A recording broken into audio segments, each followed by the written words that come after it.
Selamat malam sobat-sobat Petpol. Selamat bermalam minggu sobat Petpol. Ketemu lagi di podcast kami, Podcast Sabar, Sabtu bersama Frater. obrolan santai nggak bikin baper. Sebelum kita lanjut, kita buat tanda kemenangan Kristus dalam nama Bapa dan Putra dan Roh Kudus. Amin. Oke sabar, di episode kita yang baru ini kita akan membahas soal hal yang sebenarnya lagi diperguncingkan di dunia media, di sosial media. Itu soal pro dan kontra tatap muka untuk sekolah. Jadi ada yang baru tuh Bapak Menteri kita, Bapak Nadiem Makarim itu katakanlah kekeh untuk bulan Juli harus ada kegiatan sekolah yang tatap muka itu sendiri. Tapi banyak pro dan kontra itu bergerak di sekitaran itu. Misalnya yang kontra itu akan bilang bahwa misalnya contohnya ketika komentar pernyataan Bapak Nadiem itu keluar, secara yang bersamaan juga ditemukan klaster sekolah yang baru. Jadi ada klaster COVID yang baru yang dihasilkan di sekolah. Kalau nggak salah di Pekalongan tuh ada 33 guru yang positif COVID-19. Itu yang pertama. Itu kalau untuk yang kontra. Tapi kalau yang pro itu sendiri malah menjadi semacam logika bukan cara berpikir yang membalikkan. Kok sekolah nggak bisa dibuka sedangkan mall, bioskop kayak gitu-gitu tuh udah dibuka kayak gitu loh. Makanya mungkin kita kalau misalnya mau mencari pro dan kontra itu akan banyak banget ya. Bahkan bisa sama-sama seimbang gitu. Soal sekolah tatap muka ataupun sekolah offline itu sendiri itu bagaimana. Nah, yang menarik ini adalah bahwa permasalahan ternyata kalau yang gue tarik sendiri ya, gue malah berpikir jauh walaupun memang out of the context itu sendiri ya. Gue mau melihat bagaimana pendidikan secara menyeluruh itu yang sebenarnya mungkin nggak cocok untuk dibahas saat ini, tapi bisa juga direnungkan sebagai orang-orang yang hidup di era ini, bukan karena pandemi aja, tapi bagaimana situasi era ini itu yang terkadang kita tahu menggampangkan segala sesuatu, misalnya dimudahkan segala sesuatu dengan kemajuan teknologi, tapi apakah benar sungguh itu memudahkan sistem pendidikan yang ada di Indonesia saat ini? Lu punya komentar apa soal fenomena pendidikan yang mungkin saat ini untuk di Indonesia katakanlah sedang diacak ulang oleh zaman dan mungkin juga oleh sistem itu sendiri ya? Pasti awalnya pas kita harus kuliah online gini ya, kayak kaget. Pastinya kaget gitu, karena setiap harinya lu harus berhadapan dengan layar lagi, lu ketemu dengan layar lagi, meskipun di situ terjadi suatu dinamika pendidikan gitu. Kita bertemu baik di Google, Gmeet atau Zoom gitu ya, itu tetap terjadi ada proses pendidikan. Tapi kayak rasa beda aja, asa gimana gitu, kayak lu cuman bisa lihat teman-teman lu dari layar, nggak ada proses interaksi secara langsung gitu.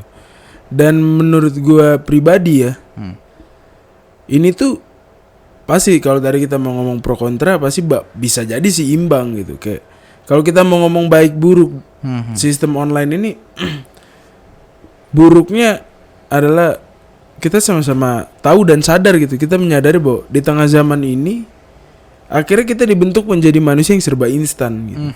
Ditambah lagi sistem pendidikan yang online.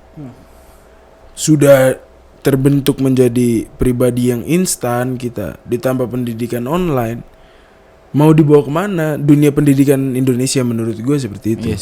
Tapi ketika kita mau lihat sisi positifnya adalah dimana setiap pelajar bahkan guru gitu dilatih daya kreativitasnya di situ gitu. Benar-benar. Kayak baik entah guru itu bagaimana cara dia tetap memberikan pengajaran secara efektif, tapi harus ada daya kreatif. Karena gini, kalau kita sekolah secara langsung aja ya, kadang tuh kita masih ngantuk dengerin guru gitu. Dan itu berada pengawasan gurunya itu secara langsung gitu.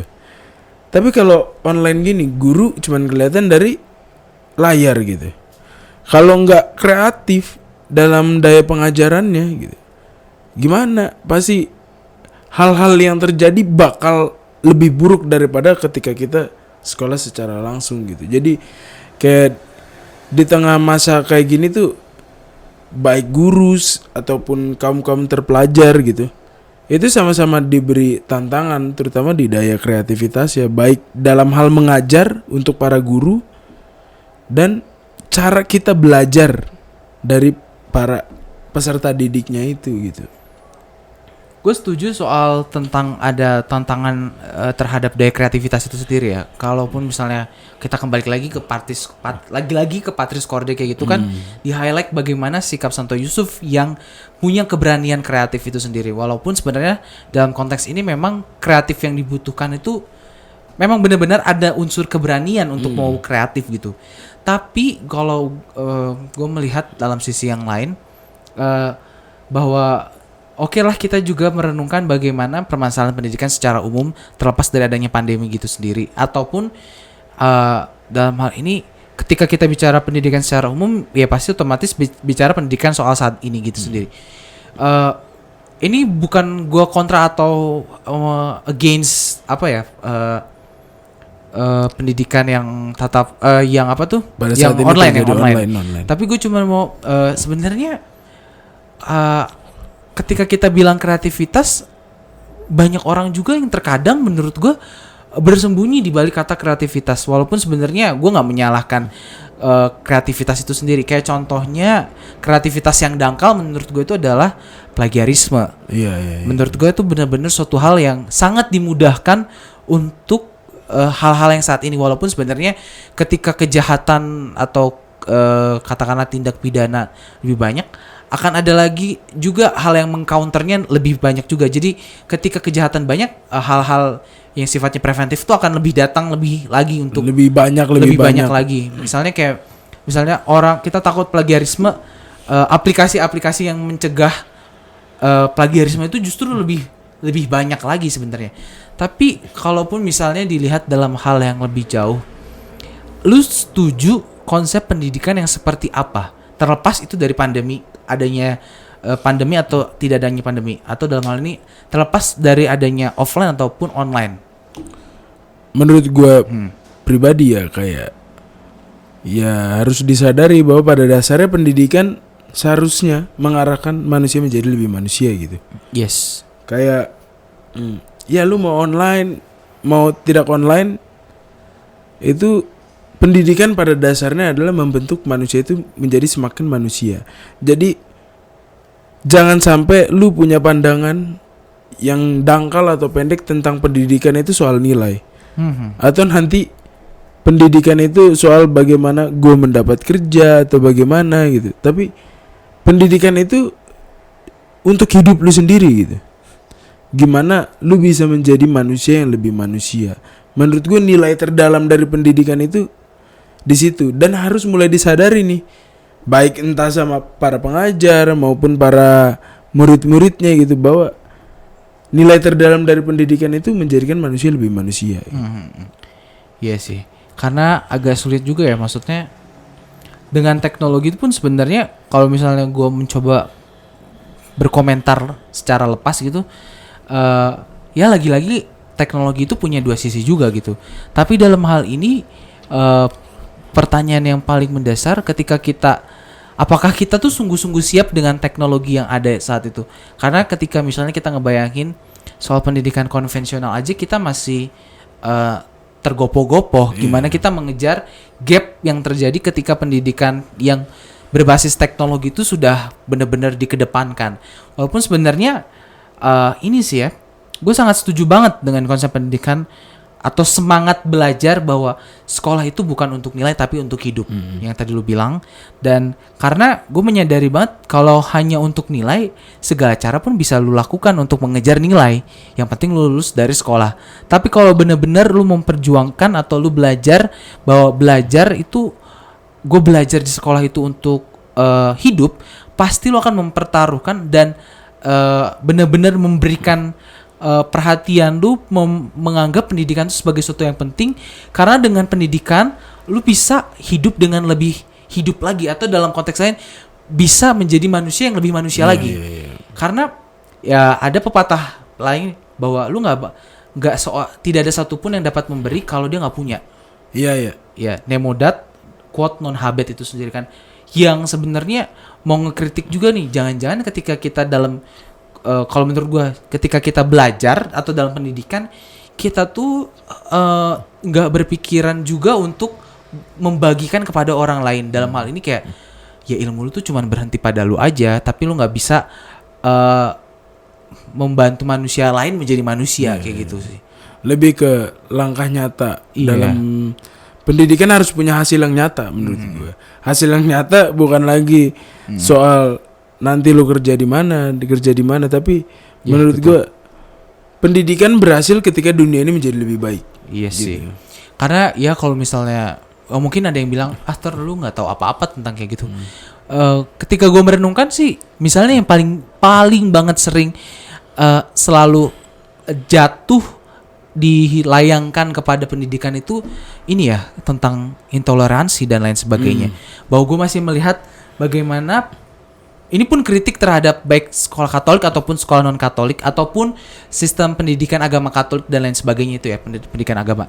Bagaimana toleransi, rasisme, segala bentuk ketidakadilan dan lain sebagainya kalau misalnya dipukul rata gitu, itu karena ada yang salah mungkin dengan proses belajar kita. Kayak misalnya contohnya intoleransi lah. Itu tuh lu bisa lah menemukan bibit-bibit intoleransi itu dari bahan pengajaran. Bagaimana kalau misalnya ada salah satu pengamat yang mengatakan suatu negara mendukung tindakan kejahatan gitulah di negara lain, dia mensuplai buku-buku pendidikan yang memframing lawan dari negara itu sebagai yang paling buruk. Maksud gue rasisme itu benar-benar ditanamkan secara halus. Itu kan datangnya dari pendidikan. Ketika murid anak-anaknya membaca, mengkonsumsi dan mempelajari, itu tuh benar-benar teringat, terbatinkan akhirnya dalam terpatri dalam diri dia ya. Karena gimana ya, benar-benar udah saatnya lagi sih sebenarnya kita melihat pendidikan tuh bukan untuk kerja aja sih sebenarnya. Itu benar-benar menurut gua pepatah ini tuh udah lama banget, tapi kalau misalnya coba kita batinkan, kita benar-benar pegang, gue yakin sih benar kayak kata lu, hidup itu akan benar-benar apa ya, dunia ini akan benar-benar damai, dunia ini akan benar-benar penuh dengan kebaikan tuh kalau sampai pada titik itu. Jadi ya menurut gue pribadi sih, kalau sampai saat ini kita masih kayak memperdebatkan kapan sekolah dibuka untuk secara tatap muka lagi, atau mulai mengeluh dengan segala sistem online yang sangat membosankan gitu. Sebenarnya ya buat apa kita lihat hal-hal itunya. Tapi yang harus kita lihat adalah kita harus kembali lagi ke nilai terdalam dari pendidikan itu sendiri. Bukan lagi soal lu mau belajar di mana, lu mau belajar sama siapa. Menurut gue pribadi, setiap tempat, setiap orang yang ada di muka bumi ini bisa dijadikan sekolah dan bisa dijadikan guru. Lu bisa belajar dari siapapun, lu bisa belajar dimanapun gitu. Jadi kalau kita tetap mempertanyakan dan mempermasalahkan kayak pendidikan kapan mulai tatap muka atau kalau masih online gini-gini aja, menurut gue kayak useless aja. Ya kita harus mulai mau melihat bahwa pendidikan itu intinya tetap menjadikan manusia lebih manusia lagi. Jadi mau lu online mau lu offline, ya pokoknya pendidikan itu harus mengarahkan lu pada hal yang itu gitu. Iya, karena hidup adalah sekolah yang sesungguhnya. Iya. Iya sih. Gue setuju banget. Ya benar sih. Wah, ini menurut gue salah satu cara sih untuk benar-benar menghadapi absurdnya hidup di tengah pandemi ini. Iya. Walaupun ini udah jalan 1 tahun, udah ada vaksin, tiba-tiba kita dengar ada berita bahwa ini virus itu bermutasi lagi. Itu kan semakin mengandaikan bahwa ini ya, kita akan mungkin akan lebih lama bertahan dalam situasi yang seperti ini. Berarti memberikan daya yang lebih optimis terhadap cara belajar kita di zaman pandemi ini sendiri. Iya ya, benar. Jangan sampai udah absurd, ya kan? Lu malah lari dari kita. Iya, kita malah menjadi pribadi yang pesimis gitu. Iya. Positif, tetap stay positif, maksudnya bukan positif COVID, tapi pemikiran lu tetap harus stay positif gitu ya kan. Lu harus bisa mencari peluang di tengah yang kayak gini. Dan jangan sampai pendidikan era digital ini semakin menjadikan lu yang tadinya kita itu sudah terbangun dengan kebiasaan yang instan di tengah pendidikan era digital ini, lu malah akar kuadratnya instan gitu, tapi menjadi lu pribadi yang lebih mau mencari tahu segala sesuatu gitu, tapi nggak secara instan lu plak-plak gitu aja gitu. Oke. Ya mungkin itu semangat untuk teman-teman sobat-sobat Petpol ya di rumah dimanapun kita berada yang sedang belajar. Yuk sama-sama kita melihat bahwa pendidikan tuh sebenarnya memang sih kalau di Indonesia saat ini masih berkara pada nilai. Tapi coba kita lihat bahwa sekolah itu kan kalau dihitung-hitung tuh cuman sekitar yang umum ya 12 tahun. Iya. 12 tahun terus belum lagi nanti misalnya kuliah 4 tahun, sekitar 16 tahun itu. Kalau misalnya kita memperkarakan hanya untuk 16 tahun, bagaimana sisa hidup kita yang lain itu bagaimana sih diisi dengan apa? Itu sebenarnya diisi itu dengan pendidikan yang kita terima selama lebih kurang 16 atau 12 tahun itu sendiri. Apalagi kalau kita mau hitung-hitung dari lu pendidikan awal sampai akhir di kuliah nanti itu, ketika lu keluar dari kuliah lu sudah memasuki masa yang bukan lagi lu anak kecil, bukan lagi orang yang mau mencari jati diri gitu, tapi orang yang seharusnya sudah menemukan jati diri, harus mau bangun sesuatu, build sesuatu. Jadi pendidikan bukan lagi soal nilai atau apapun itu, tapi mengarahkan lu menjadi lebih baik, menjadi lebih manusia gitu. Dan itulah makanya betul-betul kalau misalnya kita punya semangat di dalam pendidikan, mungkin nggak akan sesulit itu berada dalam dunia pekerjaan yang begitu keras. Itu aja sobat-sobat Petpol, tetap semangat di masa-masa pandemi yang sangat-sangat makin absurd ini dan semakin membosankan tentunya ya. Terlepas dari akan adanya sekolah online ataupun offline nantinya, semoga teman-teman sobat-sobat Petpol bisa benar-benar menanamkan nilai bahwa kita sekolah bukan untuk nilai, tapi kita tuh sekolah untuk hidup itu sendiri. Karena ingat teman-teman, tidak ada seorang pun yang dapat memberi kalau dia nggak punya. Mantap. Itu aja sobat-sobat Petpol, saksikan terus Sabar. podcast Sabar di platform-platform di sosial media kami, di YouTube kami Seminari Tinggi Keuskupan Bogor, ataupun follow dan juga pantau terus di IG kita Peter Paul Major.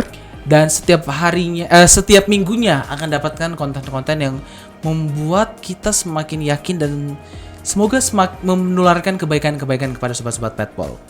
Jika ini dirasa telah memberikan dampak yang baik, jangan lupa di-share ke teman-teman atau keluarga terdekat kalian. Oke, itu aja dari kami. Sampai jumpa di podcast Sabar selanjutnya.